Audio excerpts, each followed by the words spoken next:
Voici le programme de culte de l'armée de l'Éternel Brazzaville. Voici le programme de culte de l'armée de l'Éternel Brazzaville. Paroisse de Poto-Poto, Cité de la Paix. Tout le mardi et jeudi à partir de 16h30 à 19h. Et le dimanche de 7h30 à 10h. Lieu 57 rue Lukwala, arrondissement Poto-Poto. Arrêt de bus de référence, arrêt Mbaka. Paroisse de la Poudrière, le centre d'évangélisation, tous les mercredis et vendredis à partir de 16h30 à 19h et le dimanche de 7h30 à 10h. Lieu, avenue de la Base, en face du camp militaire GPC, arrêt de référence, arrêt de bus La Ferme, avec l'apôtre évêque Désiré Bansenga, le Germe. Infoline 06 692 40 41 et le 05 692 40 41. Cordial bienvenue à tous et que Dieu vous bénisse. Psaume 68, le verset 29. C'est cela le thème de notre mois de juin. Parce que le mois de juin, nous l'avons dénommé le mois de la puissance. Alléluia. Et il y a un passage de la Bible qui nous donne autorisation d'accéder à la puissance de Dieu. Ce passage dit ceci dans Psaume 68, le verset 29, la Bible déclare: ton Dieu ordonne que tu sois puissant. Est-ce que tu peux dire ça après moi? Ton Dieu ordonne que tu sois puissant. On peut s'asseoir au nom de Jésus. La Bible dit que ton Dieu ordonne que tu sois puissant. Et c'est même ça le sujet de notre mois de juin. Un mois dénommé le mois de la puissance. Et nous pensons que le Seigneur est celui qui veut que nous soyons puissants. Alléluia. Mais avant d'arriver à notre message d'aujourd'hui, je voudrais juste un petit moment faire un rappel de ce qui nous a été libéré ou donné ou proposé, si vous voulez, la fois passée ici. J'étais en train de parler des éléments déclencheurs de la puissance de Dieu. Les éléments déclencheurs de la puissance de Dieu. Ça veut dire que pour que la puissance de Dieu arrive dans ta vie, il y a ce qu'on appelle les préalables de la puissance. C'est-à-dire les choses qui viennent avant. Alléluia. Sans ces choses-là, la puissance de Dieu ne peut pas arriver dans ta vie. Il faut que ces choses soient établies, soient installées, soient respectées. Et comme ça, la puissance de Dieu viendra travailler et marcher avec toi. Et je l'ai intitulé les éléments déclencheurs de la puissance de Dieu. C'est ce qu'on a vu la fois passée. Et là-bas, j'avais dit la première chose. La première chose pour que la puissance de Dieu, ou le premier élément pour que la puissance de Dieu vienne s'installer dans la vie d'une personne, il faut que cette personne soit née de nouveau. Ça veut dire qu'il doit être capable d'expérimenter la nouvelle naissance. C'est la nouvelle naissance qui nous donne accès à la puissance de Dieu. Lorsqu'on est né de nouveau, on devient enfant de Dieu, alors on peut accéder à la puissance de Dieu. Parce que la puissance de Dieu, c'est des choses que Dieu l'a réservées pour ses enfants. Dieu a réservé la puissance de Dieu, la puissance du royaume pour ses enfants. Je me rappelle d'une femme dans la Bible qui a manifesté ardemment le désir de vivre la puissance de Dieu dans la santé de son enfant. Cette femme était syro-phénicienne. Elle s'est approchée de Jésus pour dire: Seigneur, mon enfant est vraiment malade, je veux que tu pries pour sa guérison. Et quand le Seigneur entend la demande de cette femme syro-phénicienne, le Seigneur va répondre à cette femme pour dire: Madame, la nourriture des enfants, on ne la donne pas aux chiens. Alléluia. Comment quelqu'un qui vient demander la puissance pour la guérison de son enfant, le Seigneur va lui rappeler que ce que tu demandes, c'est la nourriture qui appartient aux enfants. On ne peut pas donner ça aux chiens. Le Seigneur voulait tout simplement dire à cette femme que toi et ton enfant, vous êtes des païens. Ça veut dire, vous êtes étrangers, n'est-ce pas, à la nation d'Israël. Vous êtes étrangers aux choses de Dieu. Alléluia. Et c'est là où j'ai compris que le Seigneur libère que la puissance de Dieu pour les héritiers du royaume. C'est comme ça que si quelqu'un n'est pas né de nouveau, il ne peut pas bénéficier de la puissance de Dieu. Parce que la Bible déclare, lorsqu'on devient enfant de Dieu, on reçoit aussi la puissance de Dieu. Il y a un verset qui dit dans Jean chapitre 1er, le verset 12, la Bible dit, à tous ceux qui l'ont reçu, à tous ceux qui ont cru à son nom, il leur a donné le pouvoir de devenir enfants de Dieu. C'est-à-dire que parce que tu as cru au Seigneur, parce que tu as cru en son nom, il t'a donné le pouvoir de devenir un enfant de Dieu. Avoir le pouvoir, c'est la même chose qu'avoir la puissance. Donc, le fait d'être un enfant de Dieu, c'est une puissance qui habite en toi, c'est un pouvoir que toi, tu possèdes. Ça, c'est la première chose. Et là-bas, dans la nouvelle naissance, je vous ai fixé par rapport à votre position. Nous avions dit que lorsque nous sommes nés de nouveau en Christ, nous avons une position élevée. Et c'est cette position-là qui fait de nous des hommes puissants et des femmes puissantes. Pourquoi j'avais dit ça? Parce que Jésus lui-même, dans Matthieu chapitre 11, au verset 11, il a dit aux enfants d'Israël, il dit, parmi tous ceux qui sont nés de femmes, Jean-Baptiste est le plus grand prophète. Mais cependant, le plus petit qui est né dans le royaume de Dieu est plus grand que Jean-Baptiste. Là-bas, nous avons vu comment le Seigneur Jésus lui-même est en train de nous rappeler notre position dans le royaume de Dieu. Nous avons la position de la puissance, nous avons la position de la grandeur parce que nous sommes nés de nouveau. Tu es plus que Jean-Baptiste, c'est la position que Dieu te donne. Jean-Baptiste est moins que toi. Alléluia. D'ailleurs, j'avais dit que tu es même plus que Élie. Un enfant de Dieu est plus que Élisée.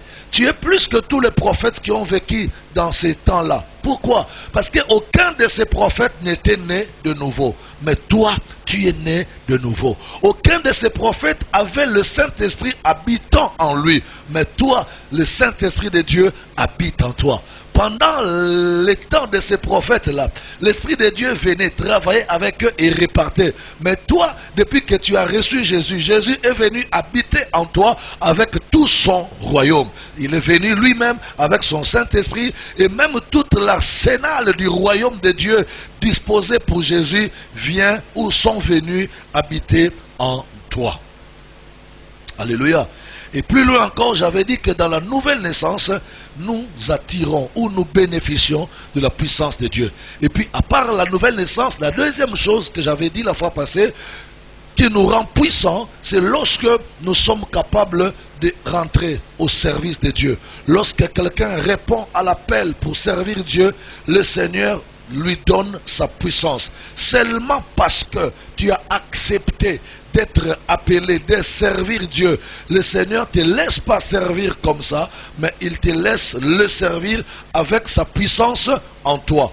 Dieu ne peut pas appeler quelqu'un, l'enrôler dans le service et ne pas lui donner les dotations.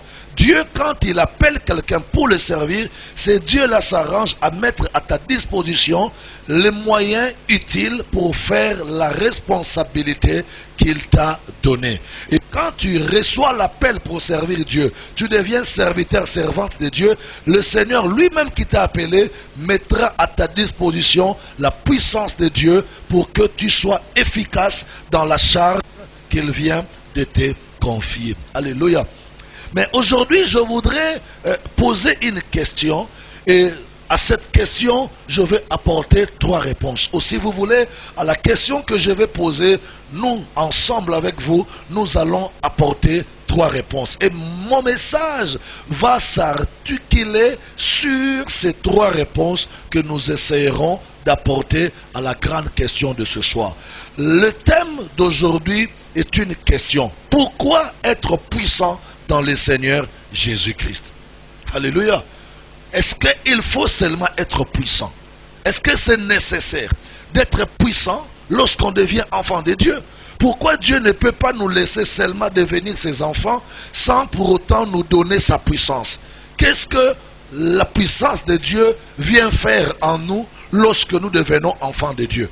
Je pouvais pour moi hériter le royaume des cieux et attendre le jour de l'enlèvement, aller au ciel, vivre l'éternité auprès de Jésus. Mais pourquoi avant d'aller à l'éternité, avant d'entrer dans l'éternité, le Seigneur veut que je sois puissant?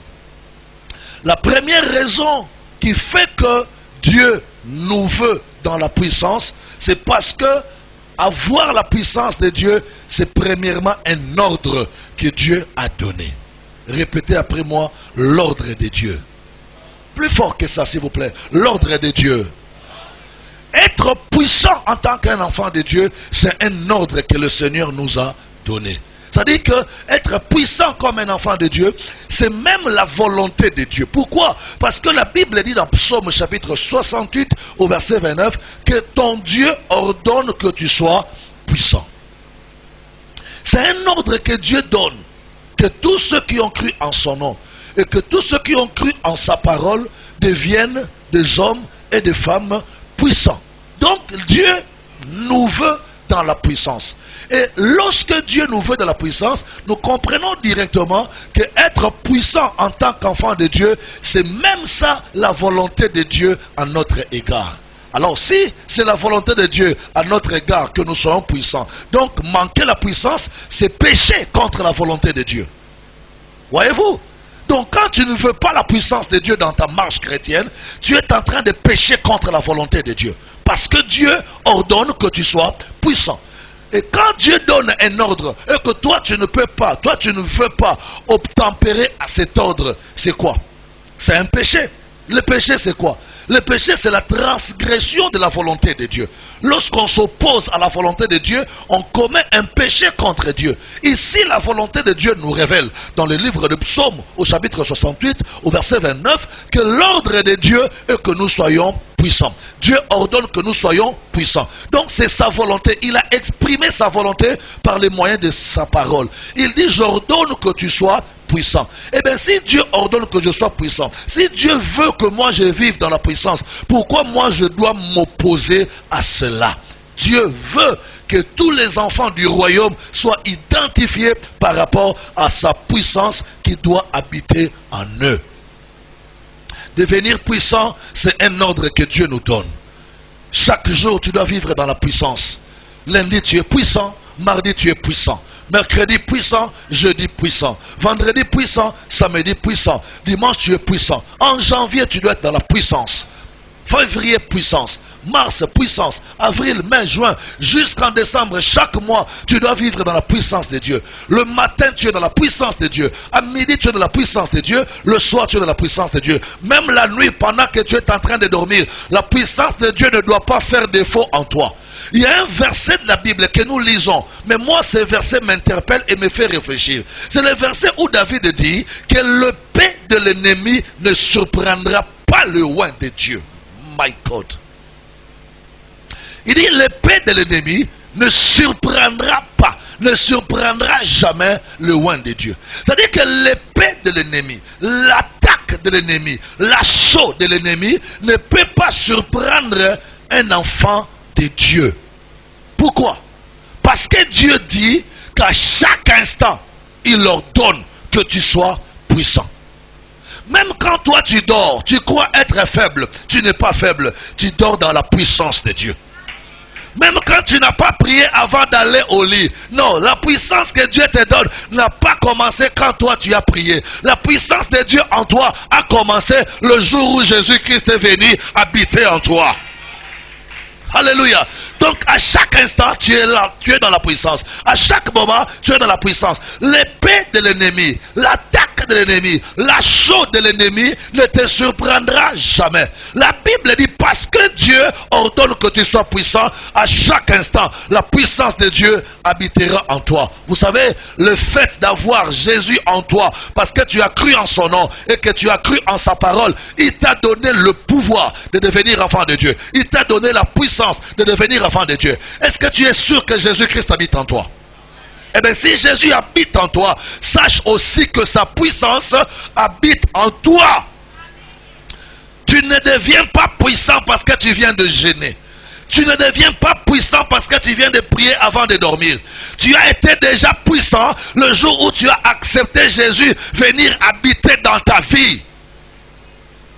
Parce que on devient puissant en tant qu'enfant de Dieu. Le début de la puissance de Dieu dans nos vies, c'est quand Jésus vient habiter en nous. C'est là où la Bible dit qu'à tous ceux qui l'ont reçu, à tous ceux qui croient en sa parole, il leur a donné le pouvoir de devenir enfants de Dieu. Être un enfant de Dieu, c'est un pouvoir. Être enfant de Dieu, c'est une puissance. Donc, parce que Jésus habite en moi, quand je dors avec Jésus. Quand je mange avec Jésus. Même quand je suis fatigué, après une longue journée chargée, et que je vais sur mon lit sans prier avant de dormir, je dors dans la fatigue, mais avec Jésus en moi. Hein? Et si Jésus est en moi, quoique mon corps est fatigué, attention, mon esprit n'est pas fatigué. Parce que la Bible déclare, lorsque l'homme extérieur s'affaiblit, l'homme intérieur devient fort. Et quand la Bible parle de l'homme intérieur, on sous-entend ton esprit que le Seigneur a oint de sa puissance. Être puissant, c'est un ordre que Dieu nous donne. Il dit, j'ordonne que tu sois puissant. Dieu veut que ses enfants soient puissants. Dieu veut que nous vivions dans la puissance. Ça, c'est la première raison qui me pousse à aimer la puissance de Dieu. C'est la première raison qui me pousse à travailler, à naviguer, à opérer dans la puissance de Dieu. Et parce que Jésus-Christ habite en toi depuis le jour de ta nouvelle naissance, et parce qu'il est venu habiter en toi avec sa puissance, donc à chaque instant, de manière permanente, sa puissance aussi habite en toi. Donc je ne sais pas à quel moment ton ennemi se lèvera pour t'attaquer et arrivera à t'atteindre. Jamais. Il ne pourra pas. À moins que toi-même, tu ouvres la porte par tes fautes, par tes erreurs. Mais en temps normal, tu es puissant et l'épée de ton ennemi ne te surprendra jamais. Tu me dis plus fort, alléluia. Ça, c'est la première raison. C'est pourquoi il faut aimer la puissance de Dieu. Il faut désirer la puissance de Dieu. Il faut vouloir la puissance de Dieu. C'est très important. La puissance de Dieu est une caractéristique d'un enfant de Dieu. On reconnaît un enfant de Dieu aussi par la puissance de Dieu qui habite en lui. Tu me comprends très bien? J'en dis tel qu'il est, tel que nous sommes. Mais il est qui? Il est Dieu. Et il est comment? Il est tout puissant. S'il est tout puissant, donc moi aussi je dois être puissant. Frères et sœurs, la nature elle-même ne vous enseigne-t-elle rien? La Bible dit qu'un lion ne donne pas naissance à une chèvre. Un lion donne naissance à un lionceau. Un chat donne naissance à un chaton. Un chien donne naissance à un chiot. Un homme donne naissance à qui? À un enfant. Et un Dieu donne naissance à qui? À un Dieu. Nous sommes des dieux. C'est comme ça que l'apôtre Paul dit, je vous avais déjà dit que vous êtes des dieux. Et les dieux sont puissants. C'est comme ça que lorsque Paul et ses frères sont arrivés quelque part en mission, le peuple de cette contrée ont commencé à crier, les dieux sont descendus au milieu de nous. Comment ce peuple va appeler Paul Dieu? Comment ces peuples vont appeler les apôtres de Dieu? Tout simplement parce qu'ils avaient remarqué dans la vie de ces apôtres la manifestation de la puissance de Dieu. Là où il y a la puissance, il y a la divinité. Tu m'entends très bien? C'est pourquoi la Bible dit que ton Dieu ordonne que tu sois puissant. Ça, c'est l'âge de la puissance. Ça, c'est le temps de la puissance. Vous savez, tu ne peux pas vivre en paix dans le Congo d'aujourd'hui sans la puissance de Dieu. Nous en avons besoin. Et je dis à quelqu'un, là où il n'y a pas de puissance, donc il n'y a pas Dieu. Je vais y arriver. Là où il n'y a pas de puissance, il n'y a pas Dieu. Parce que Dieu marche avec sa puissance. La première raison qui me pousse, moi, à aimer la puissance, à désirer la puissance, à rechercher la puissance, c'est parce que mon Dieu ordonne que je sois puissant. Tiens la main de ton voisin. Dis-lui, tu es puissant. Dis ça plus fort encore. Tu es puissant. Est-ce que tu me comprends très bien?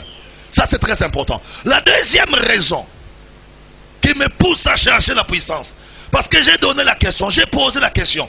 Pourquoi être puissant dans le Seigneur Jésus?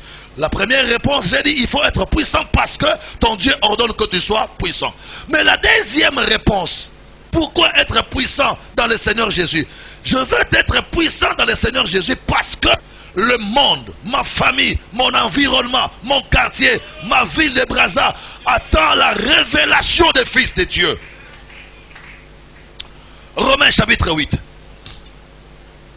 Romains 8, le verset 19. Écoutez comment la Bible déclare. La Bible dit ceci. Aussi, la création attend-elle avec ardent désir la révélation des fils de Dieu. Est-ce que je peux relire encore? Aussi, la création attend-elle avec un ardent désir la révélation des fils de Dieu. Je dois être puissant parce que la création, le monde, la nature, mon environnement, mon entourage, ma contrée, ma patrie, ma nation attend de voir la révélation de Dieu à travers moi. Alléluia. C'est ce que l'apôtre Paul dit aux Romains. Il est temps que le monde sache que tu as Dieu. Il est temps que le monde constate que tu as Dieu. Et parmi les choses qui vont faire constater au monde que nous avons un Dieu véritable, il y a ce que moi j'appelle la puissance de Dieu. La puissance de Dieu est un élément qui va pousser au monde, qui va pousser à ta famille à remarquer que toi tu n'es pas vide. Tu as un Dieu tout puissant qui marche avec toi. Frères et sœurs, vous savez, le monde d'aujourd'hui, c'est le monde d'affrontement.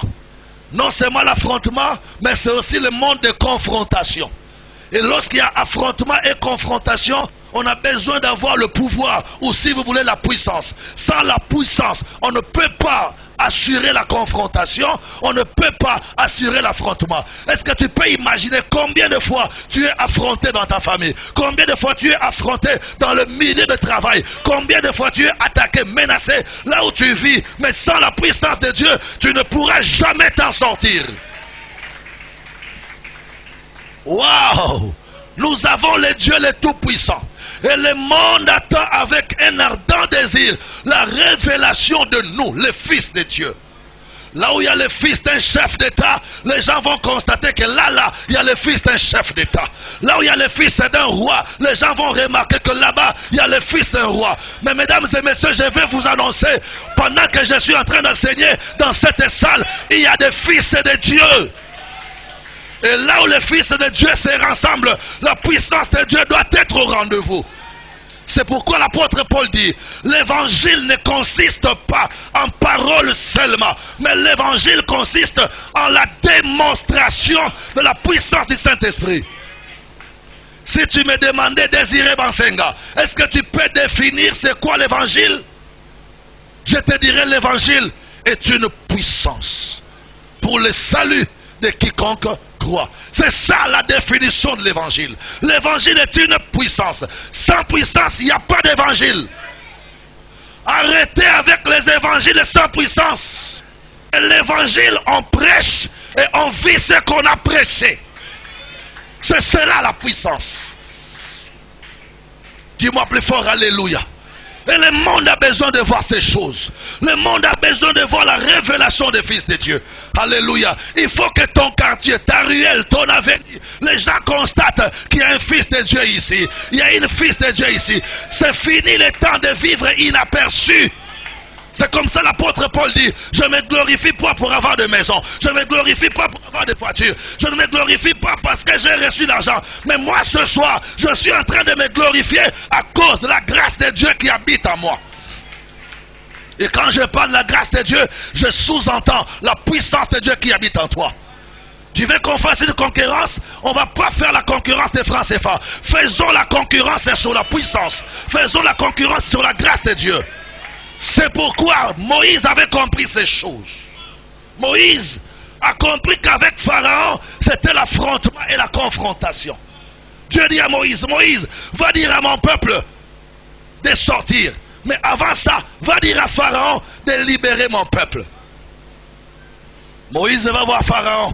Il dit à Pharaon, mais Pharaon, l'Éternel, notre Dieu d'Israël, m'envoie de te dire qu'il faut libérer son peuple pour aller le servir. Pharaon dit à Moïse, pour rien au monde, je libérerai ce peuple. Ce peuple reste à moi et je le retiens captif ici. Moïse dit, Dieu m'a dit que si tu ne libères pas ce peuple, tu verras la démonstration de sa puissance. Si tu ne libères pas de gré, tu libéreras de force. Voilà l'importance de la puissance. La puissance nous pousse à nous imposer. Dis-moi amen que j'avance encore. La puissance de Dieu nous rend capables de nous imposer, de nous confirmer et de faire exécuter la volonté de notre Dieu. Pharaon ne voulait pas faire la volonté de Dieu. Il ne voulait pas libérer les enfants d'Israël. Mais Moïse lui a dit, Dieu m'a dit de te dire de libérer ce peuple maintenant. Si tu ne libères pas de gré, tu vas libérer parce que nous allons te mettre sous pression par la puissance de Dieu. Je prophétise pendant que tu m'entends que pendant ces mois de juin, tes ennemis seront sous pression.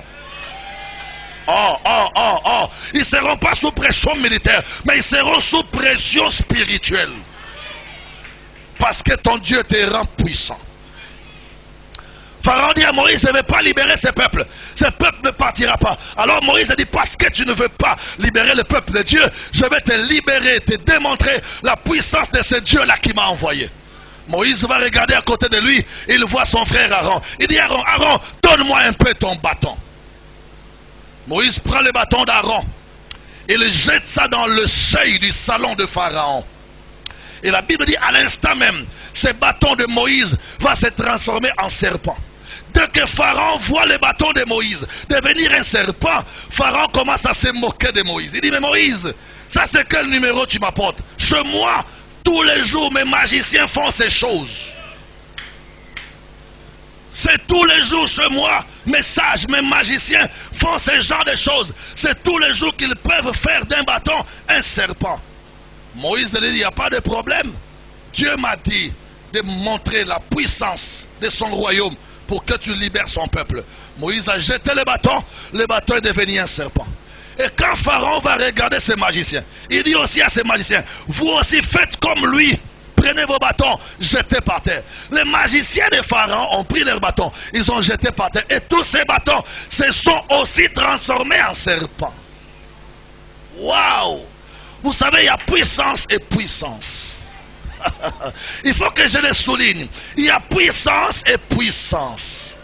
On peut faire comme toi, mais on ne fera pas comme ton Dieu fait. Quelqu'un peut t'imiter, mais il n'imitera pas ce que ton Dieu fait dans toi. Tes imitateurs vont s'arrêter quelque part. Ils n'atteindront pas ta dimension de la divinité. On peut imiter tout ce que tu fais, mais on n'imitera jamais ce que Dieu fait avec toi. Alors quand le serpent de Pharaon était nombreux dans la maison, alors la Bible dit que le serpent de Moïse a commencé à avaler les serpents de Pharaon. Bien aimé, je ne sais pas si le serpent de Moïse sortait d'un long jeûne et prière. Parce qu'il ne peut manger abondamment comme ça que celui qui vient d'un jeûne. Ce serpent-là, je crois qu'il était en jeûne et il cherchait à manger. Quand Moïse a lancé son serpent, le serpent de Moïse a commencé à avaler un à un des serpents de Pharaon. Vous savez, là où il y a puissance de Dieu, la puissance de Dieu avale, la puissance de Dieu absorbe, la puissance de Dieu consomme, la puissance de Dieu est au-dessus des autres puissances. Et quelque temps après, tous les serpents de Pharaon se sont retrouvés dans le ventre du serpent de Moïse. Moïse dit, tu vois, je t'avais dit que si tu lâches pas ces peuples de gré, tu les lâcheras de force. Voilà, tous tes serpents sont dans le ventre de notre serpent. Est-ce que tu m'entends très bien? Laisse que ces mois ne finissent pas, que ton Dieu consomme, que ton Dieu avale tous tes ennemis. Alléluia. Que la puissance de Dieu qui vit avec toi, qui vit en toi, consomme et avale tous tes ennemis. Là où il y a la puissance de Dieu est capable de dépouiller nos ennemis.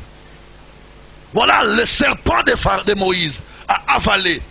Le Dieu de Moïse a dépouillé tous les magiciens de Pharaon. Et quelques temps après, Moïse va siffler pour rappeler son bâton, pour rappeler son serpent. Moïse commence à siffler. Et le serpent de Moïse rentre entre ses mains. Moïse va saisir le serpent et le serpent redevient un bâton. Et ce bâton n'avait pas changé de dimension. Ce bâton n'a pas grossi. Et pourtant le bâton venait de beaucoup manger. Mais ce bâton n'a pas grossi. Ce bâton n'a pas augmenté son poids. Et quand Moïse a récupéré son bâton, Pharaon s'est rendu compte que tous les autres bâtons de ces magiciens étaient dans les bâtons de Moïse. Ils sont venus avec des bâtons, mais ils vont rentrer à la maison sans bâton. Dis amen que je dise quelque chose. Tes ennemis viendront, mais ils fuiront par cet chemin. Ton Dieu va les dépouiller. Ton Dieu va les dépouiller. Le Seigneur que tu sers va dépouiller tes ennemis. Et c'est là au moyen de la puissance de Dieu. Voilà pourquoi je dis que nous avons des raisons d'être puissants en Jésus. Parce que le monde attend voir en nous la révélation des fils de Dieu. Tu me comprends très bien? Je dis à quelqu'un, ils ne tiendront pas devant toi. Tant que tu vivras, ils ne tiendront pas devant toi. Ils ne résisteront pas devant toi. Je ne sais pas comment ils viennent contre toi, mais toi tu viens avec la puissance de Dieu. David a dit à Goliath, Goliath, tu viens vers moi avec des bâtons, des javelots et des lances. Mais moi je viens vers toi avec le nom de l'Éternel, avec la puissance de Dieu. Quand il y a la puissance de Dieu, les contestations vont cesser. Quand il y a la puissance de Dieu, les discussions vont s'arrêter. Là où il y a la puissance de Dieu, les choses vont se dessiner clairement. Quand il y a la puissance de Dieu, la confusion ne continuera plus à régner. La puissance de Dieu fait cesser les tumultes. La puissance de Dieu fait cesser les contestations. C'est pourquoi j'annonce que cette année, à cause de la puissance de Dieu en toi, tu n'affronteras plus de contestations. Tu ne rencontreras plus des oppositions devant toi. Et même s'il y en aura opposition, même s'il y en aura sur ton chemin, mais ton Dieu est plus grand que les oppositions. Alléluia. Le monde attend voir en nous la révélation des fils de Dieu. Il est temps que ta famille sache que dans cette famille, il y a un fils de Dieu. Il faut que tes parents sachent que dans votre famille, il y a un fils de Dieu. Il faut que ton quartier sache que dans ce quartier, il y a un fils de Dieu. Alléluia. Vous savez, c'est fini ces moments-là de vivre avec un Jésus qui ne libère pas la puissance. Il est temps de se faire remarquer par la puissance de Dieu. Il est temps que le monde saisisse en nous la révélation des fils de Dieu. Ton quartier doit savoir qu'il y a un fils de Dieu ici. Ta famille doit savoir qu'il y a un fils de Dieu ici. Tes amis doivent comprendre qu'ils ont un ami qui est fils de Dieu, qui est fille de Dieu. C'est pourquoi le jour où Saül, avec les serviteurs de son papa, était en train d'aller chercher les ânesses qui étaient perdues. Saül arrive quelque part et pose la question aux habitants du village. Nous cherchons dans les contrées, dans cette contrée, dans le parage, un prophète de Dieu. Quelqu'un qui peut nous montrer par quel chemin sont allés les ânesses que nous sommes en train de chercher. Les gens de ces villages ont répondu à Saül. Nous connaissons dans ces villages, le village prochain, nous connaissons là, dans le village prochain, qu'il y a un voyant, il y a un prophète. Il est tellement puissant. Et tout ce qu'il dit ne manque pas d'arriver. Il faut que ta famille dise, nous reconnaissons que dans cette famille, il y a un enfant de Dieu. Dans ce quartier, nous reconnaissons qu'il y a un fils de Dieu. Dans cette ville, nous reconnaissons qu'il y a un serviteur de Dieu. C'est ça la révélation des fils de Dieu. Que les gens qui vivent autour de toi constatent que toi tu es différent des autres. Que les gens qui vivent dans ta famille sachent que toi tu es différent des autres frères. Ce qui est arrivé à tes autres frères ne t'arrivera pas. Ce qui a frappé tes sœurs ne te frappera pas. Parce que toi tu es différent à cause de la puissance de Dieu. La puissance de Dieu en toi fait que tu sois quelqu'un de différent des autres personnes. Dis-moi plus fort, alléluia. Je dis que ce n'est pas facile de vivre dans le monde d'aujourd'hui sans la puissance de Dieu. C'est tellement compliqué. Parce que le diable nous cherche par tout le moyen. Tes ennemis sont décidés de te faire du mal à tout prix. Sans la puissance de Dieu, c'est fini. Tu tombes à leur merci. Tu partais, tu mourais, on t'enterrait. Mais si tu vis, c'est parce qu'il y a une puissance de Dieu qui vit avec toi, qui vit autour de toi. C'est comme ça qu'il faut aimer, il faut désirer, il faut vouloir vivre avec la puissance de Dieu. Arrêtez de faire cette foi chrétienne sans puissance. C'est très dangereux de chercher à vivre comme un enfant de Dieu et manquer la puissance. Parce que la Bible déclare, en ces temps de la fin, nous sommes comme des brebis dans le champ de loups. Alléluia. Les loups ravisseurs sont partout. Les loups dévoreurs sont partout. Ils cherchent à déchirer des brebis du Seigneur. Et la brebis sans puissance sera la proie. La brebis sans puissance sera la proie de ses ennemis. Souviens-toi, combien de fois la nuit tu es attaqué. Combien de fois au travail tu es menacé. Même la Bible déclare, à cause de la puissance de Dieu, on te fera la guerre, mais on ne te vaincra jamais. On te cherchera, mais on ne t'aura pas. Et toute arme forgée contre toi, à cause de la puissance de Dieu, sera nulle et sans effet. Voilà la deuxième raison qui me pousse à aspirer, à chercher, à adhérer, à vivre dans la puissance de Dieu. Parce que le monde attend avec un ardent désir la révélation des fils de Dieu. Élie était resté le seul prophète en son temps. Il était face aux prophètes de Baal et d'Astarté. Il était seul, mais il n'était pas vide. Ça peut t'arriver que tu sois seul, mais tu n'es pas vide. Élie était resté seul, mais il n'était pas vide. Il y avait la puissance de Dieu qui l'accompagnait. Je dis à quelqu'un, ceux qui sont nombreux n'ont pas raison parce qu'ils sont nombreux. Tu peux être seul, mais tu as raison sur eux. Est-ce que tu m'entends très bien? Tu peux être seul, mais avec Dieu et accomplir de grandes choses. Élie était seul, il se présente devant les prophètes de Baal. Et il prend la parole. Il dit, afin que l'on sache que l'Éternel est Dieu ici en Israël, et qu'il m'a envoyé moi, son serviteur, avec puissance, alors que le feu descende du ciel. Élie avait parlé. Il n'a même pas intercédé. Il a parlé. Mais parce qu'il avait la puissance de Dieu en lui, le feu est descendu du ciel. Mais avant qu'Élie n'intervienne, les prophètes de Baal, nombreux qu'ils étaient, ils ont crié, ils se sont fait des incisions. Rien ne s'est passé. Pourquoi? Parce qu'ils n'avaient pas la puissance. C'est comme ça qu'Élie nous a laissé une question. Il nous pose la question. Il dit, jusqu'à quand clocherez-vous de deux côtés? Jusqu'à quand? Aujourd'hui c'est Jésus, demain c'est Tatambikoudi. Aujourd'hui c'est le Seigneur, demain je ne sais pas c'est qui. Jusqu'à quand tu clocheras de ces deux côtés? À cet âge que tu as, tu n'as pas encore compris que la puissance habite en Jésus. Il est temps de comprendre que nous avons un Dieu sérieux, un Dieu responsable, un Dieu capable de se lever pour relever tes défis. Et la troisième raison pour clôturer aujourd'hui, qui me pousse moi à me retrouver dans la puissance de Dieu. La troisième raison qui me pousse à chercher la puissance de Dieu, à croire à la puissance de Dieu, c'est parce que je dois confirmer ma position d'enfant de Dieu.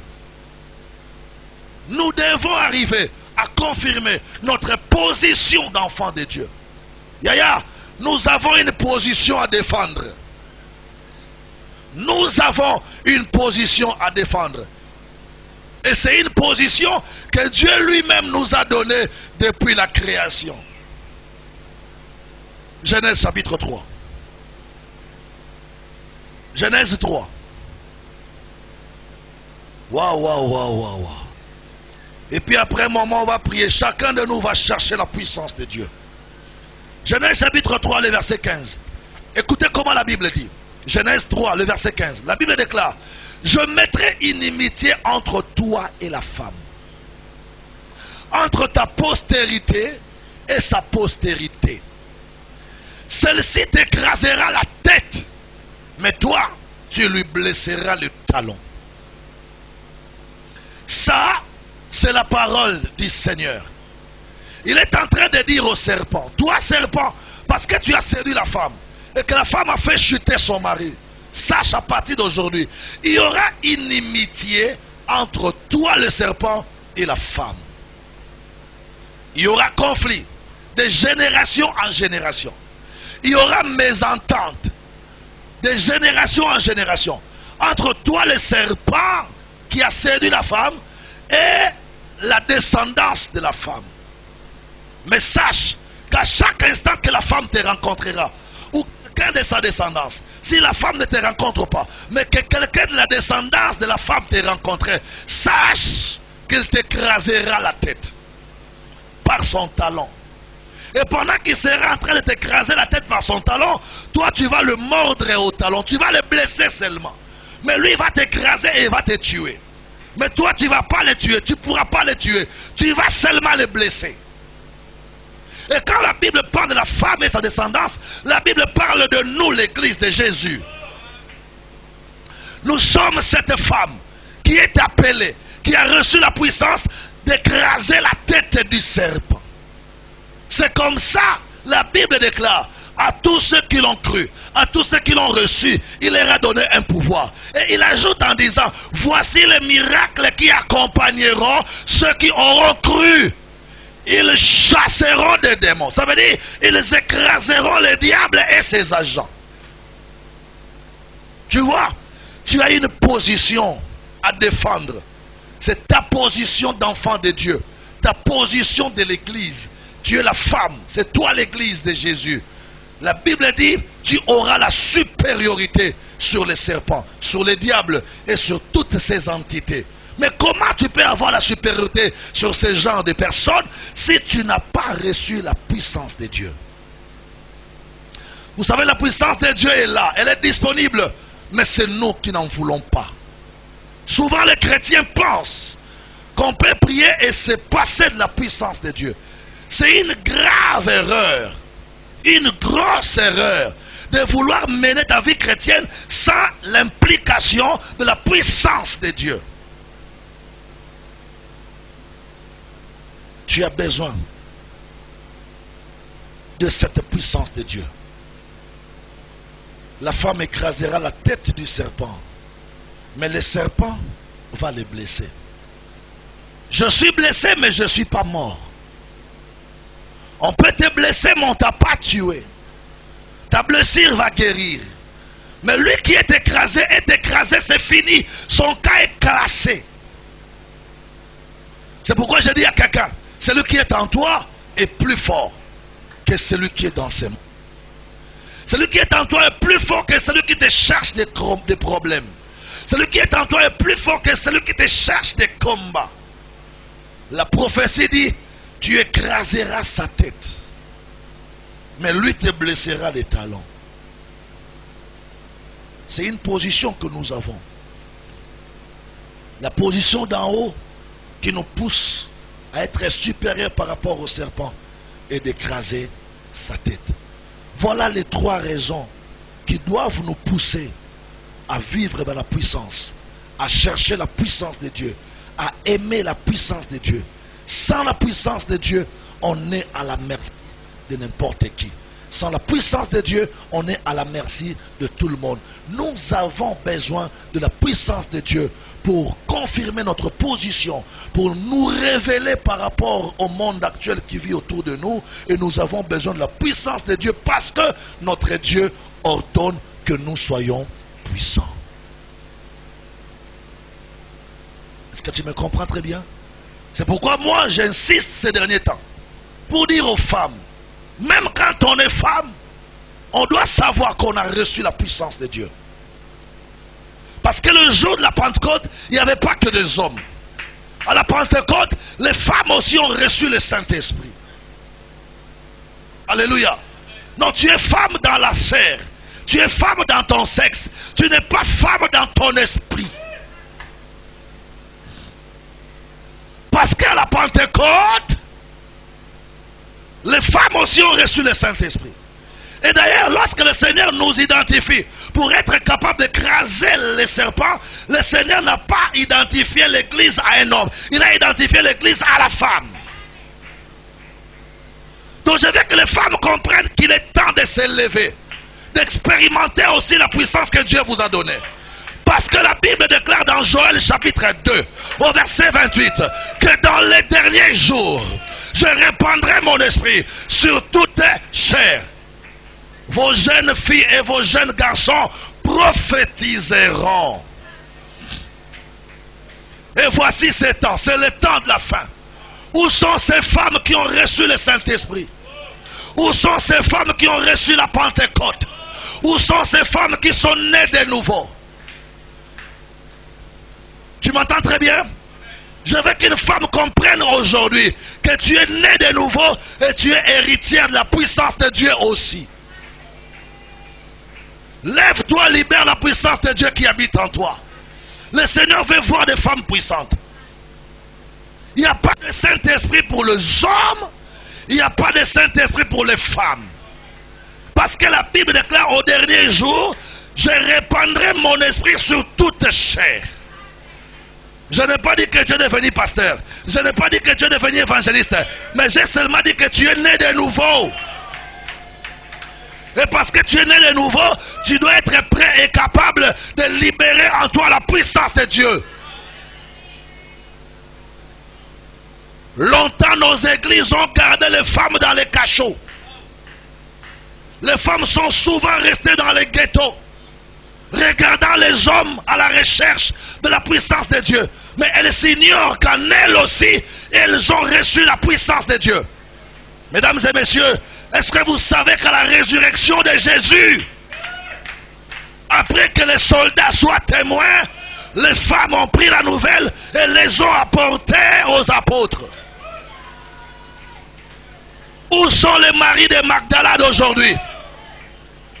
Où sont les maris femmes de Tchouza d'aujourd'hui? Où sont les Tabitha Dorcas? Tabitha n'était pas pasteur. Tabitha n'était pas pasteur, mais elle a impacté sa génération. Marie de Magdala n'était pas évangéliste, elle n'était pas apôtre, mais elle a impacté sa génération. Où sont ces femmes qui ont reçu le Saint-Esprit? Où sont ces femmes qui sont nées de nouveau? Même nos églises ne savent pas décoller parce que nous ne savons pas utiliser les femmes nées de nouveau. Lorsqu'on comprendra comment utiliser les femmes nées de nouveau, ces femmes-là vont nous aider à démarrer. Je connais dans la Bible des réveils qui ont commencé par des femmes. Je connais dans les Saintes Écritures des réveils qui ont démarré par des femmes. Déborah n'était pas un homme. Et Déborah n'était pas prophète. Déborah n'était pas sacrificateur. Déborah était une femme qui croyait en la puissance de son royaume. Femmes, levez-vous, femmes. Femmes, levez-vous. Arrêtez de vous laisser embrigader, emprisonner dans les cachots en train de préparer seulement le foufou. Tu n'impacteras pas le monde avec ton foufou. Tu n'impacteras pas le monde avec les enfants que tu fais chaque année. Mais tu impacteras le monde avec la parole de Dieu. Lève-toi, madame. Madame, lève-toi. Prends la parole. Tu as le Saint-Esprit. Va enseigner, va prêcher, libère la parole de Dieu.